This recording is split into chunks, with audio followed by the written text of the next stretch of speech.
Bonjour. Il y a eu la libération de certains prisonniers politiques et puis on a quand même le sentiment que le vent de la réconciliation n'a pas pris en Côte d'Ivoire. Il y a encore beaucoup de rancœur, des peurs, des angoisses et puis des gens qui se disent oui bon, est-ce qu'on ne va pas se venger sur nous maintenant? D'autres se disent ouais bon, notre heure aussi est arrivée peut-être de faire payer à ceux qui nous ont fait du tort. Vous savez pourquoi ce sentiment est ressenti? Parce qu'il y a trois choses que nous n'avons pas réalisées correctement dans cette dynamique parce que les choses ont été faites de façon précipitée. La première des choses, c'est que nous ne sommes pas passés par une loi à l'Assemblée nationale, discutée par les députés, avec l'opinion à l'extérieur qui suit les débats au sujet des victimes. D'abord, les victimes. Elles ont été victimes de toutes les parties qui ont contribué à cette crise post-électorale. Faire le désarmement, le DDR pour récompenser certains, emprisonner d'autres, et puis amnistier ne donne pas forcément satisfaction dans le cœur de chacun, puisque dans chacune des familles, dans chacune des régions, il y a des victimes. Il aurait fallu faire un débat. Il n'est pas tard, mais il faut faire ce débat-là. Deuxièmement, il y a toute la rébellion qui a eu lieu en Côte d'Ivoire. Les enquêtes, aussi bien internationales que nationales, ont bien établi que les partis en conflit ont commis, selon ces enquêtes, des crimes. On ne peut pas punir un seul côté et puis ne rien dire des autres. C'était déjà une erreur, une faute grave d'ailleurs. Et puis maintenant, amnistier un côté et ne rien dire des autres, c'est encore une seconde faute. Ça donne le sentiment d'un travail pas accompli. Parce que toute la rébellion qui s'est transformée après en forces armées des forces nouvelles et qui a terminé en FRCI était en première ligne.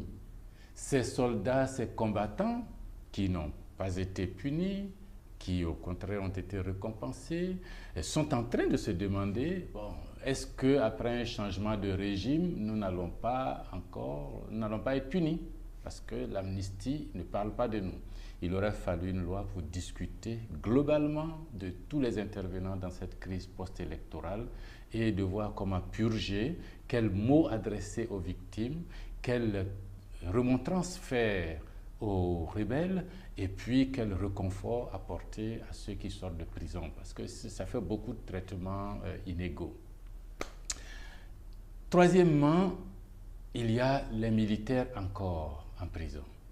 On ne peut pas dire que les civils soient punis pour avoir conduit à la crise. Or, et ne pas libérer les militaires, parce que dans le système normal de gouvernance, ce sont les civils qui donnent les ordres aux militaires pour agir. Vous dites que ce sont les civils qui sont coupables pour avoir conduit à certaines opérations, vous amnistiez les civils, vous maintenez les militaires qui, eux, ne sont que des exécutants. Qu'est-ce que les militaires vont penser? Que ce soit les militaires en prison ou les militaires actuels d'ailleurs. Qu'est-ce qu'ils vont penser?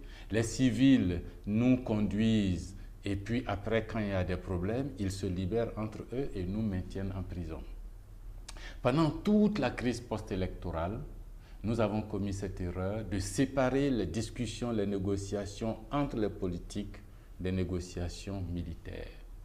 Dans la phase de décrispation dans laquelle nous sommes, faut-il continuer à maintenir cette distinction entre les civils et les militaires? La crise, elle est une et totale. Si nous voulons qu'elle s'achève vraiment avec cette dynamique, il vaut mieux libérer les militaires ou alors attraper tous les militaires et les mettre en prison, ce qu'on ne peut pas.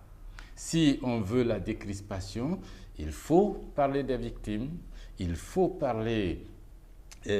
rassurer tous ceux qui ont commis des crimes mais qui n'ont pas encore été punis et qui pensent qu'il peut y avoir vengeance en leur endroit. Et puis les militaires en prison, il ne faut pas leur faire du tort. Le militaire est un exécutant. Si les civils ont été amnistiés, il faut amnistier les militaires eux aussi.